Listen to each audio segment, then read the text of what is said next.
Alrighty, welcome back again. Now, I don't just work on trucks, I don't just install bank stuff. I do a lot of stuff around here. As you've seen, I do work on a lot of 5500s. I do work on a lot of diesel trucks, but that's because our shop is one of few across America that actually has teams. I am one of the leaders of the truck teams here. We have three teams, and we have, let's see, 1, 2, 3, 4, 5, 6, 7, 8, 9, 10 of us techs. Anyway, because we just have truck teams, the only thing that I do work on are trucks, Durangos, and ProMaster vans, although I choose not to work on them hardly ever. I hate them. They're pieces of shit. Crap. I apologize for that.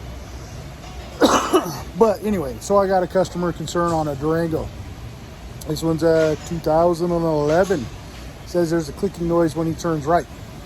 We all know it's a CV axle. I'm going to show you this anyway. So hold on. Here is the passenger, as you can see, the passenger CV axle out of the vehicle. Now, it's really hard to get a full gist of this thing until you look at them, but when you see the boots that are broken like that, all of the grease is spun out, and this joint has lost its lubricity and has worn out, causing that clicking noise.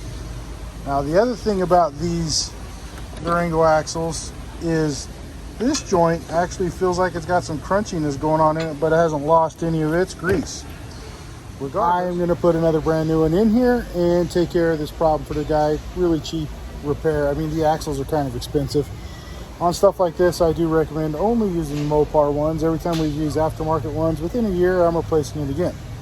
The Mopar, in case some of you don't notice, you take your vehicle to a dealership, specifically Mopar, you take your Mopar vehicle to a Mopar dealership, your parts that you buy, you pay, it's a customer pay job.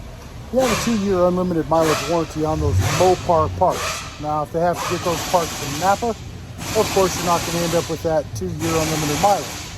So, for those of you who don't know, and the dealer is trying to sell you a part that might seem a little bit more expensive, it's also because they're covering it under a warranty. Aftermarket parts do have what's called a labor claim, but labor claims are hard to get paid, and they only pay out at 60%. Nobody likes to file labor claims. So, anyway, there you go. I'm going to shut this one off now for, I don't want to bore the crap out of you guys, but I don't just work on banks, and I don't just work on trucks. Sometimes I get a Durango. Anyway, thanks. We'll talk to you later.